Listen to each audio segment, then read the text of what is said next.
বিএনপিকে অবজ্ঞা করলে ফল ভালো হবে না বলে হুঁশিয়ারি দিলেন বিএনপি মহাসচিব মির্জা ফখরুল ইসলাম আলমগীর। বলেছেন, উপদেষ্টারা রাজনৈতিক দলগুলোকে খেলনা মনে করছেন। আর দলটির স্থায়ী কমিটির সদস্য আমির খসরু মাহমুদ চৌধুরী বলেছেন, নির্বাচনের দিন গণভোট মেনে নেওয়া বিএনপির উদারতা।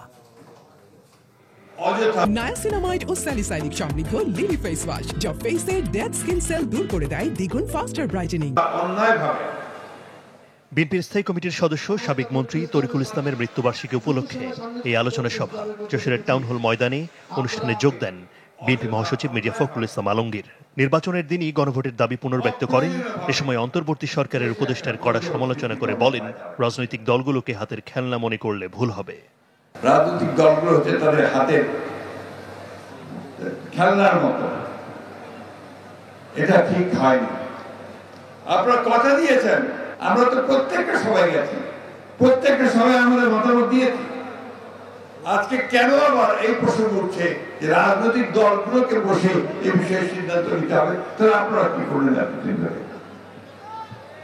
আপনারা সঠিক কাজটি করেননি, পক্ষপাত দুষ্ট হয়ে কাজ করছেন। বিএনপি ভুইফড় কোনো দল নয় উল্লেখ করে মির্জা ফখরুল হুঁশিয়ারি দেন, রাজপথে নামলে বন্ধ হবে ষড়যন্ত্রকারীদের অপচেষ্টা। গণতন্ত্রকে রিস্টোর করবার, তাকে আবার শক্তিশালী করবার একটা সুযোগ সৃষ্টি হলো। তখন আবার কিছু সংখ্যক রাজনৈতিক মহল তারা আজকে অযথা অন্যায়ভাবে অপ্রয়োজনীয়ভাবে দেশে একটা গোলযোগ সৃষ্টি করবার পায় তারা করছেন। এদিকে জাতীয় প্রেস ক্লাবে গণফোরাম আয়োজিত সংবিধান সংস্কার নিয়ে এক আলোচনায় আমির খসরু বলেন, নির্বাচনের দিন গণভোট মেনে নেয়া বিএনপির উদারতা। এই সংবিধানে গণভোটের কোন প্রভিশন নাই। আপনি যদি গণভোট করতে হয় তাহলে এই সংবিধান পরিবর্তন করে গণভোটের প্রভিশন আগে আনতে হবে। তাহলে এই পরিবর্তনটা আপনাকে কোথায় করতে হবে? এটা তো সংসদে করতে হবে। এছাড়া বনানীতে আরেক অনুষ্ঠানে বিএনপি নেতারা বলেন, পিয়ার পদ্ধতির দাবি নির্বাচন পেছানোর ষড়যন্ত্র। যারা স্বৈরাচারী ফ্যাসিস্ট ছিল তারা কিছু পালিয়ে আছে, কিছু অন্য দেশে পলায়ন করেছে, তারা যে ষড়যন্ত্র করবে না এমন তো কথা না।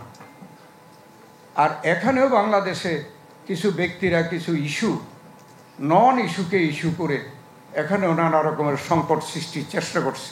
পিয়ার হইলে এমনও তো সময় আসতে পারে যে এই দেশে কোনো সরকার গঠন হবে না।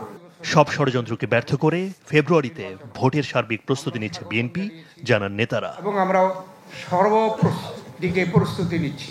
আদ্দিন সজীব, চ্যানেল 24, ঢাকা।